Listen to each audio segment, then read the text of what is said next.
All right, so today on the podcast, we have Richard Pady, who is an endurance coach and ultra runner in Orangeville, Ontario. Yes, and he was my first coach that I ever had in running. I guess he coached me in my first marathon. But how many years ago was that? It's a long time ago. We'll find out. 18 years ago? Yeah, maybe he knows better than me. And he also coached me in my Ironman, which was 2012. So it's been 18 years that we've known him, but we're going to get to know how it all started. That's right. Okay. Coming up.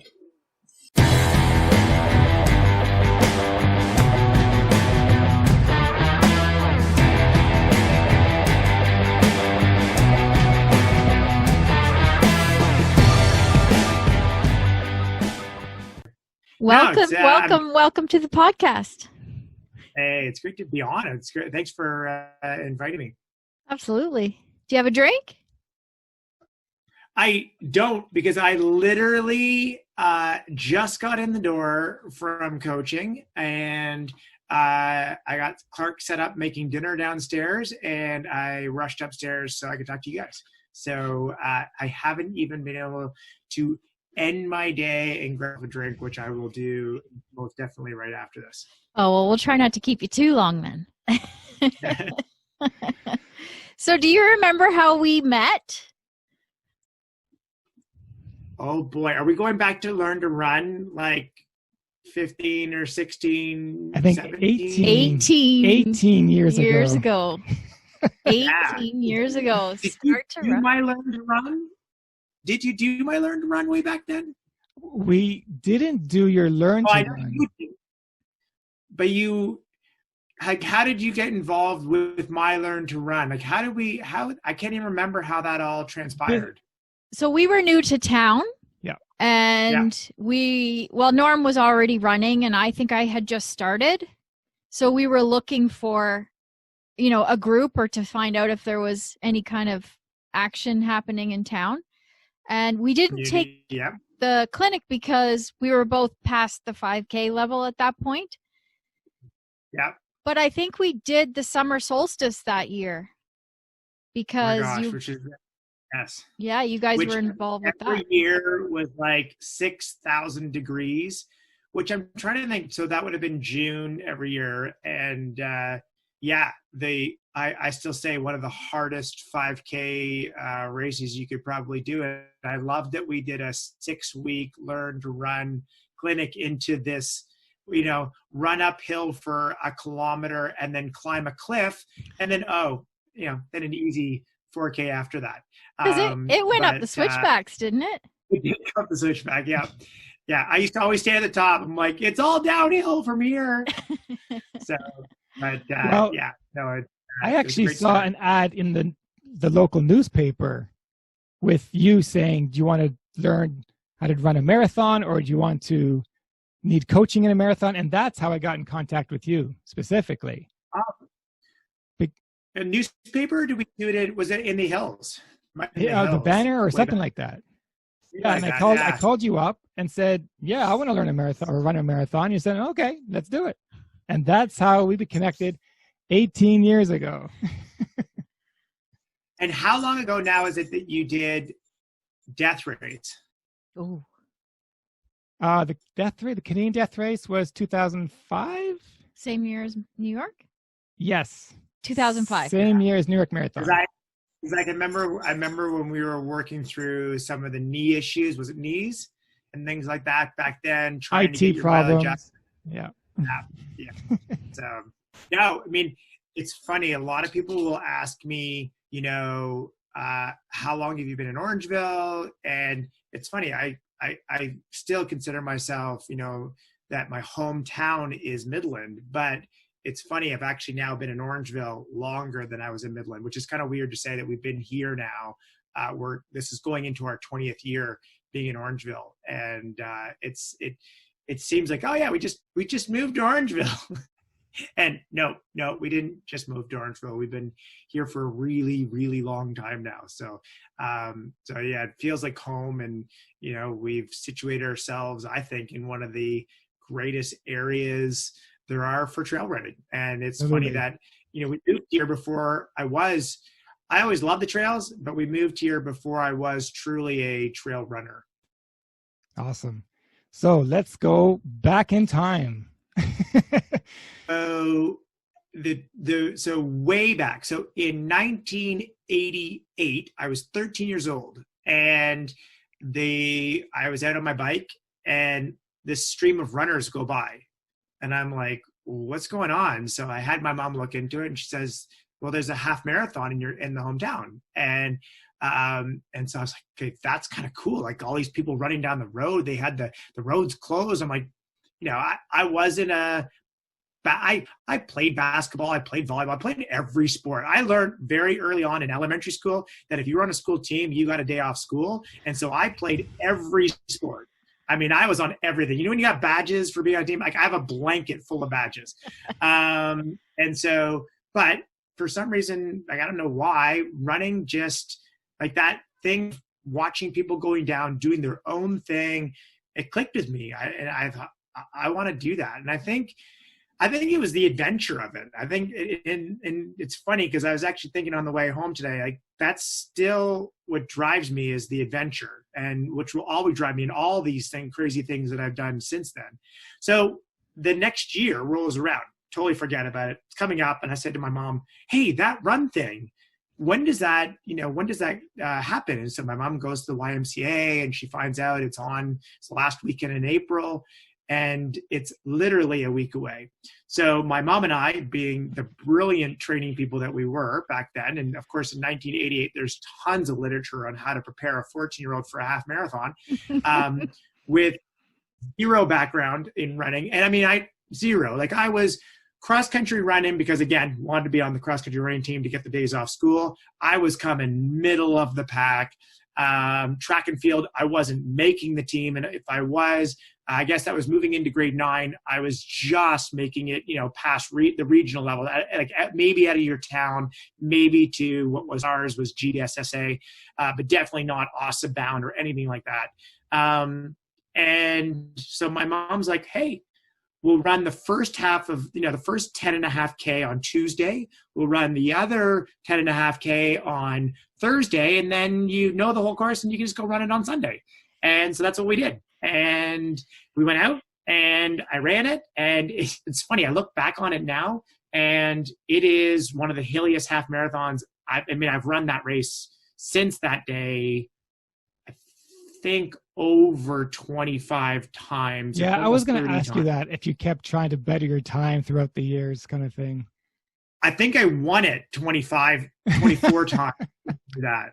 Yeah. You won it 24 times? The coolest thing is they give you, yeah, I think they give you a little, the guy who put it on, he had this little meat packing company. And so the prize was like these awesome steaks and these awesome like chicken breasts, but they were like unbelievable, like $100 worth of meat. And you get these boxes of meat.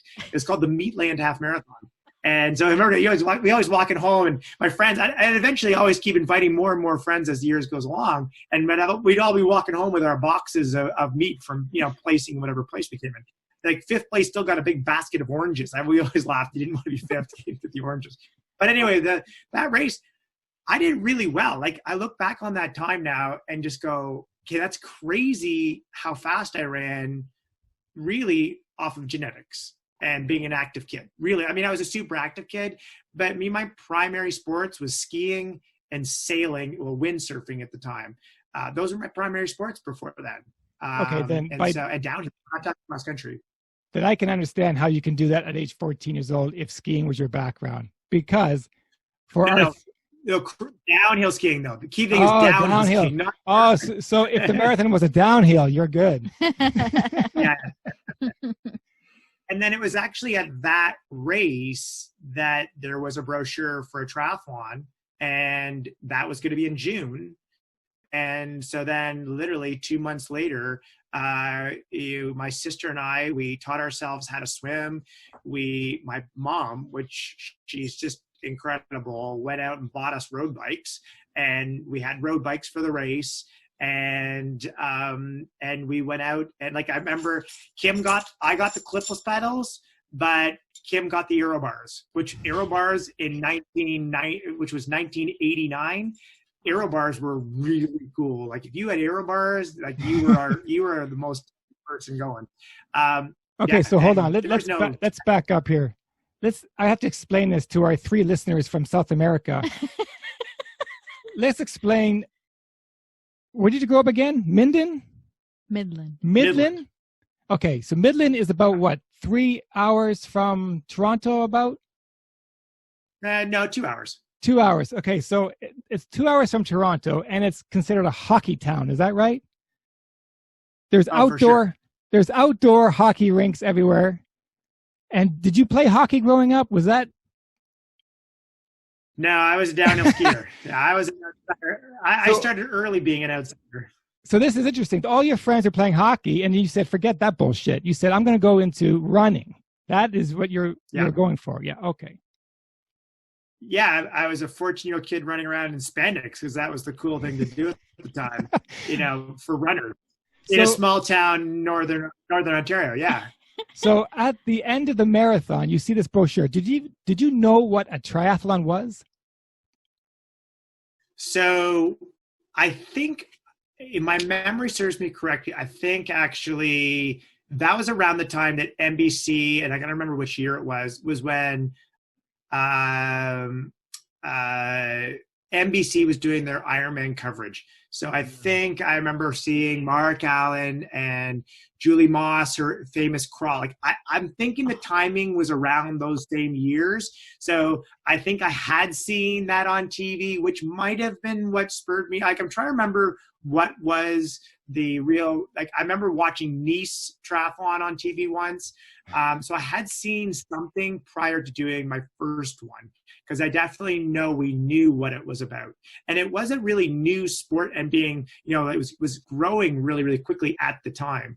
I always say the way ultra running is right now was really how ultra running really over the last sort of 5 years has really boomed.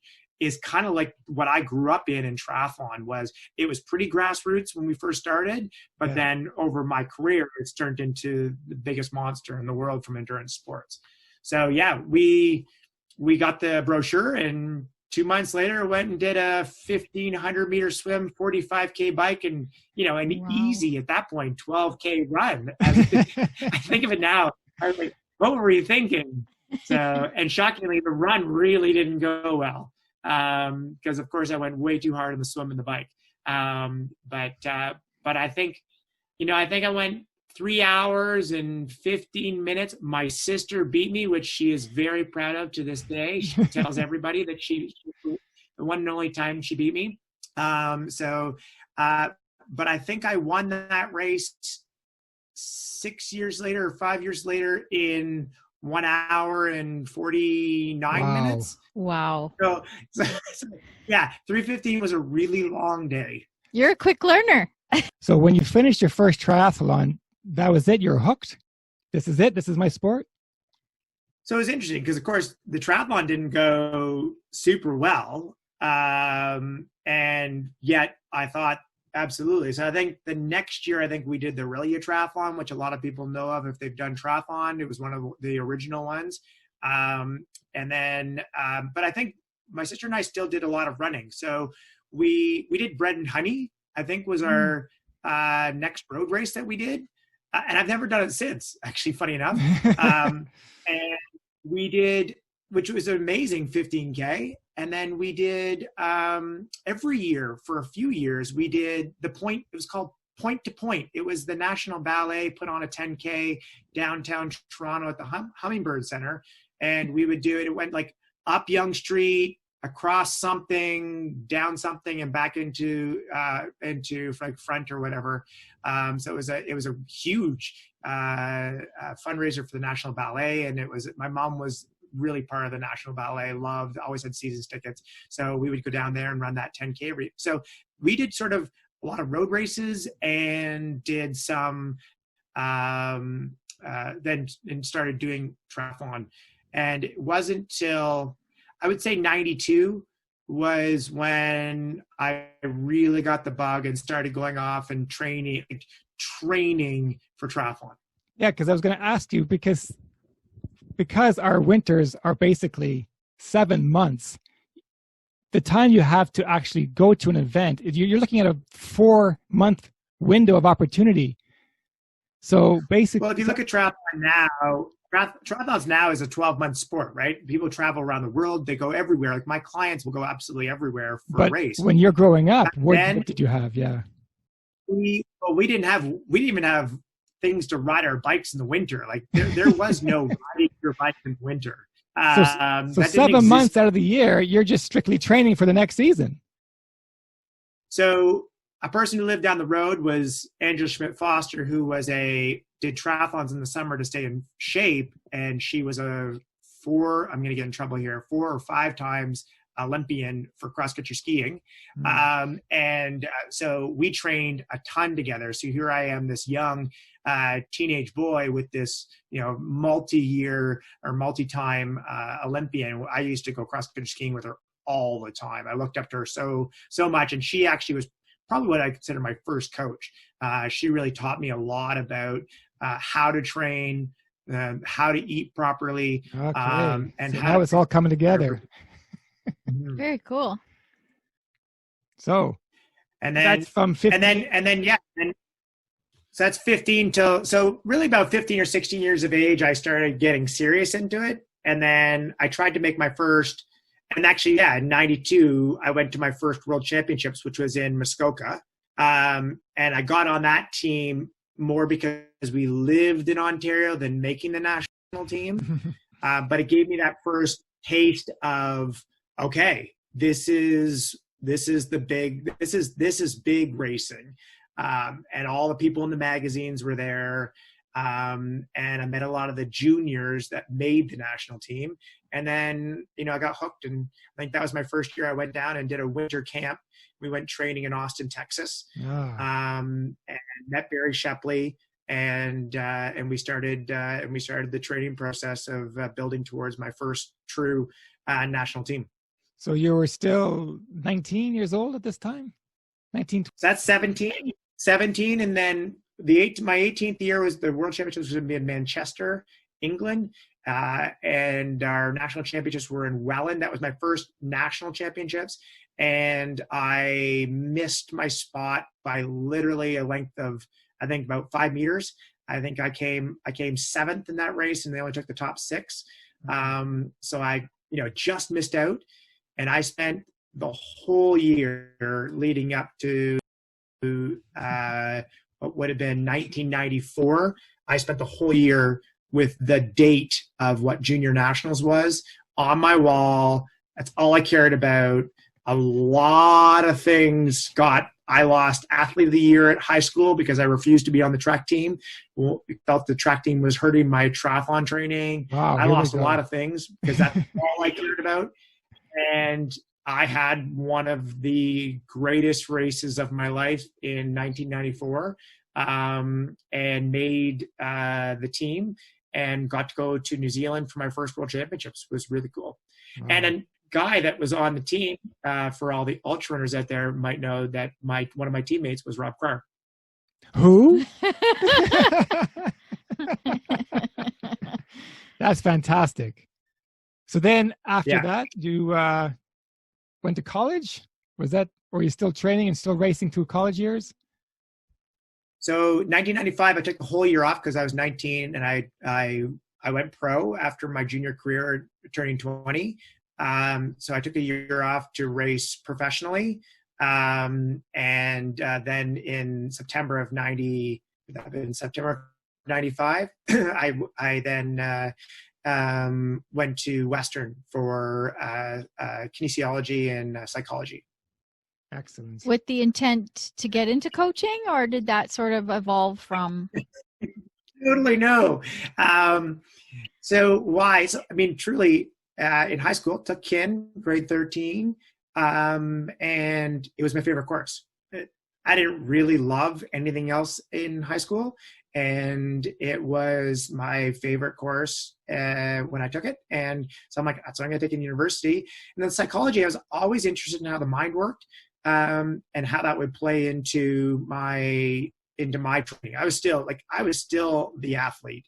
I hadn't even considered life after athletics. And it wouldn't be until 1997, 98 that coaching really became more of something that I wanted to do. I just started realizing that with all the knowledge I had by then, that I started wanting to share my knowledge, and that everyone used to joke that they'd always say to me, you're spending more time on a bike ride worrying about everyone else and not worrying so much about yourself. And so I got told quite often, maybe I should just focus on myself a little bit more, which I was never very good at. So is that when Healthy Results came around, or is that much later? Yeah, I actually registered the name Healthy Results in 1998. We used to build programs up on Excel files and send them out to our clients via email. Yeah, I mean, at the time, I think there were 5 of us doing it, as a job in all of Ontario, and probably only a handful in Canada. And very few people in North America. Like, there was very few people doing it. And then after, I was still chasing Olympic points at that time. It was a very far-fetched dream. And when the reality around 99 came around, where I knew I was not going to make that kind of level of competing, I really made the shift I jumped to Ironman training, but I really made the shift to triathlon was now an activity I did, although I did it at a high level, and that I was now going to make my money actually working and coaching. And so that's when really the coaching aspect of my life really took over. So how many years have you dedicated to the tri world? So, triathlon started in what is that, 89? So what am I at, 31 years? Is that right? Yeah, so 31 years Wow. now. Wow. That's incredible. And during all those races and everything, so you've been, obviously every triathlete tries to strive to get to Kona. Would you say that's a fair? Yeah, well, I think if once they get to that level, if they get the Ironman bug, it is getting harder and harder for the everyday person to get to Kona. But it is, I think if you are you need to be a very, very strong athlete to get to Kona. You don't just wake up one day and say, I'll have clients come to me and say, my dream's to go to Kona. Well, I have a checklist that we go through to, I don't dream for people. I will take their goals and help them reach their goals, but you have to have a certain amount of genetics before you can just train that person to get there. And you've been to Kona how many times? I went as a professional in 2002, and then as a age grouper in 2009, and as an age grouper in 2014. So of all these races you've done, give us some really exciting stories you can tell us. Something that just pops at the top of your head about that was exciting, or something that crazy happened during one of your races.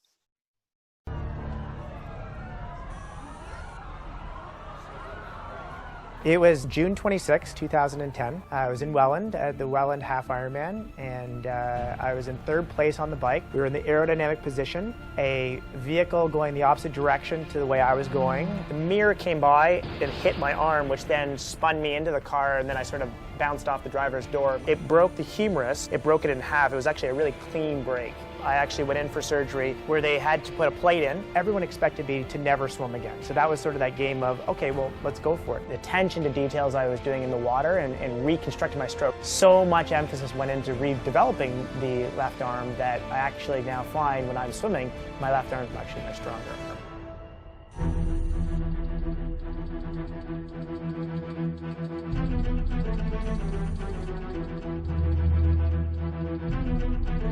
John to Jason. Yes, John? You comfortable with what I'm trying to do here? The only thing that concerns me is the weather that I see potentially coming our way from across Collingwood Way as the wind is now shifting. That's why the winds are dying down. It's because the front's starting to push from the north. John, going down to the water now. We'll deploy the boat and advise. I need 7 or 8 minutes. Okay, copy that. Thank you. Cody and I are connected really tight in points right now, so it's neck and neck who could win the overall series. For me, I was thinking, all right, no swim. Cody's faster on the run. This has to be strong run, miracle bike, strong run.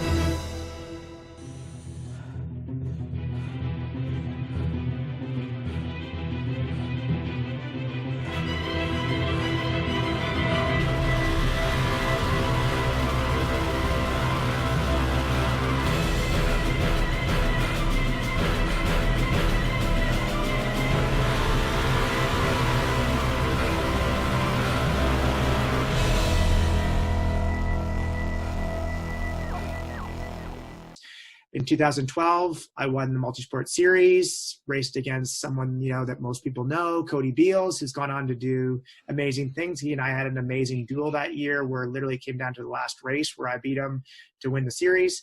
And then 2013, I used Arizona as my qualifying race. So went out and I went almost under 9 hours. My goal was to be under 9 hours. I really struggled with the last 5K of the race. And literally I come in, I win my age category, but literally with 3 spots in my age category for Kona, third place was only like 4 minutes behind me. So It was very close. I had friends already that bought tickets to go to Hawaii. And so they were like, oh, you're going to make it, no problem. And it was like, I was running and they were giving me updates and I'm like, oh my God, they're like right there. So, and got to go to Kona, had a great day, had a great experience there. And it was just perfect, great way to end really, what would have been at the time, what would that, I can't even do the math quickly, but 24, 25 years of great racing. Just the fact that you're able to bounce back the way you did and you still had a goal and you put yourself through the training. That says a lot. That says a lot about your character, saying it's not over until you say it's over. So as a common theme throughout our podcast when we're speaking to people who've done triathlon, we find it fascinating for people that have done triathlon to then transition into ultra running, because in our minds, the sports could not be further polarized. Yet there are so many people that start in triathlon and end up in ultra running like yourself. So number one, what's the reason that you did? And number two, why do you think that is a natural transition for a lot of people? So first off, I think for a lot of people, the reason why they did the marathon and the marathon boom, the reason why they did the Ironman and the Ironman boom, and then the reason why I think we're going to see people really going in to do their 50K, their 80K, their 100K, their 100-miler, I think is they're looking for that adventure, that next thing. And that next thing, because the stickers on the back of the car are already starting to fill up, and the next thing is the long distance run one. Marathon no longer is the it thing anymore. And so I think that's where, nowadays, I think that's why people are transitioning more to the ultra, where I did North Face 50, and then on to do Bromont 80, and then Bryce 80. And the whole reason for it was I wanted a challenge. And that's always been my thing, right back to the 21K back in 89, is I want that adventure. I want that challenge. And it has to resonate with me. And so I'm still struggling with the whole 100-miler thing because it hasn't totally resonated with me. I want it to resonate with me. I like the 80K. I love the 50K. And I need to wrap my head around running longer. I'm not a hiker. If you want a challenge, and I need to know I can. If you want a challenge, running at night for 6-7 hours is a challenge in itself. You get afraid of your own shadow. Well, Bromont was an interesting experience for that because it started at 3 a.m. So, in October. So we were 5 hours in the dark running through some really gnarly stuff. And I was really glad that I had a really good headlamp. But yeah, it's I'm all in for the adventure. I just know that my body right now is not completely ready for it to do it the way I want to do it. You know, I have people that have done tons of them say to me, oh, you'll be fine. And I know I'd be fine. I know I can do it, but I want to do it my way. Of course. So what were you training for 2020? And what did you end up kind of doing as a result of not being able to race? Did you find anything to challenge yourself? Yeah. My goal was actually to do, I'm going to say it wrong, but is it UTHC? Is that right? Oh, Harikana. Yeah. Yes. Yeah. So I was going to do the 125, and I'd heard all about it and the horror stories of it and how technical it is. The technical, like the more technical the trail is, more my style. As much as I like to run and like to run fast, I actually love technical trails. I mean, obviously, you know, out the back door, I mean, my favorite trails, we call Tom East our highway. I mean, that is our easiest trail around here. We call it that. That's the easy trail. Everything else is way more technical and in my view, more fun. Like the more I have to worry about where my feet are going is more what I enjoy doing. And so I'd heard a lot of great things about that race. So I really wanted to take on that challenge and use that as my stepping stone to my 100 miles. So that's what I was training for. But unfortunately, I got injured in February really badly. And took a long time trying to figure out how to bring the inflammation down. And it was just on the medial side of my knee. We were worried about meniscus, which we've now since ruled out. And it was just a tendonitis. And it took a really long time. I couldn't actually run until about June. And I was probably shouldn't have been running, but I really wanted to push it to get back to running. So I only really started running I think my first really good trail run, actually, now that I think about it, was actually like August, the first weekend, the long weekend of August. We went up to Halliburton Forest and Heather was going out for a 2-hour run. And I was like, can I join you? And she's like, well, you've only gone for like a 30-minute run. And I'm like, I'll be good. I'll be careful. And so I joined her and I wasn't crippled afterwards. And it was totally against everything I would say to anybody to do. But yeah, that's sort of like, okay, actually a long trail run doesn't really hurt me. So then I started building my mileage up and got myself, trying to find a new challenge. Here's a question then, because you're such a mathematician when it comes to your training and you really dial in. Given that your training wasn't what you wanted it to be, would you have had a different goal set for you if you had been training consistently from February, like a really different goal, or would it be minute? So if I look back at the 80K in Bryce, we ran uphill 800 meters at like 5:15 pace. I think back to that now going, that was just ridiculous. And I remember running up the hill with Rob Krar at North Face thinking I really shouldn't be beside him. And that was the year he had won West. I'm like, this is, I shouldn't be anywhere near him. And rightfully so. About 20K later, my body told me, yes, you shouldn't have been running beside him.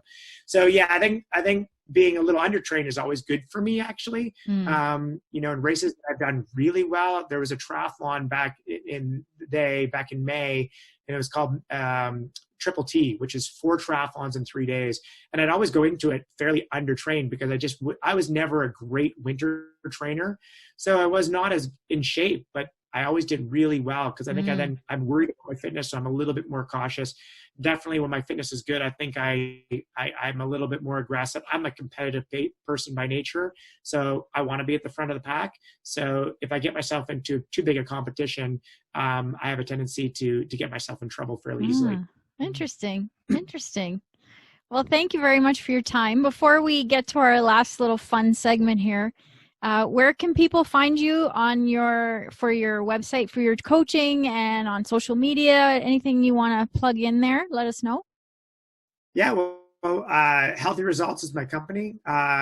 We coach endurance athletes of all kinds, so in all sports. So whether it's ultra running, triathlon, Xterra, road running, cycling, we coach it all. We have 3 coaches on staff, and you can find us on Facebook at Healthy Results, and also our social media platform is not very good. Mine is Coach Pady on Instagram. Don't even look at us on Twitter because I don't post anything. Yeah, so not huge social media presence, but Healthy Results is where you can find us. So check him out at his website. Cool. And before we go into this speed round here, so have you never done just a marathon yet? Oh no, I've done a bunch of marathons. I did Boston. Sorry. Okay. Yeah, no, I've done a bunch of. No, I thought that you did triathlon right into ultras and just forget the marathon altogether. No, my problem was I'd always throw in a marathon just for fun after my Ironman season.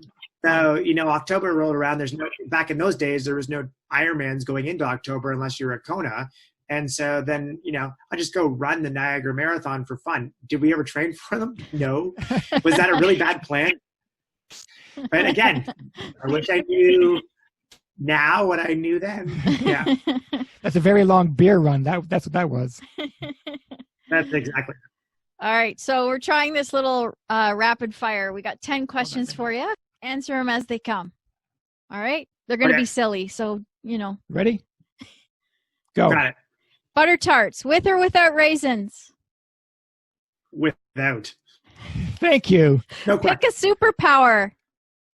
What superpower would you want to have? Invincible brain that doesn't break down. Got it. Favorite Christmas movie? Anything a Hallmark. Oh God. Have you lost a toenail? Oh my God, so many. I don't think I have a toenail on my second toe in on my right foot. I have no idea what that is, losing a toenail. Do you have a tattoo? No. Favorite curse word? I don't have one. When you stump your toe, what do you say? There you go. I would just say fuck. Favorite junk food? Cookies. No, cracker. No, Miss Vicky. No, what is it? Kettles, salt and vinegar chips. That's what. Yeah. Ooh, good choice. If you could travel back in time, what period would you go to? Ooh. I think the 70s. Really? Wow. All the way back there? Wow. Is that 1870? 1970. Say good day, mate, in an Australian accent. Good day, mate. Need some work. Need some work. My hockey friends won't like me for that one. Thank you so much. Thanks for joining us. Fun. Cheers. Cheers. We'll see you next time. All the Thanks, Rich. Wow, so that was awesome chatting with Rich, finding out how he got into triathlon at a young age and his successes along the way and transitioning into ultra running. Yeah, I like his stories, and especially that injury.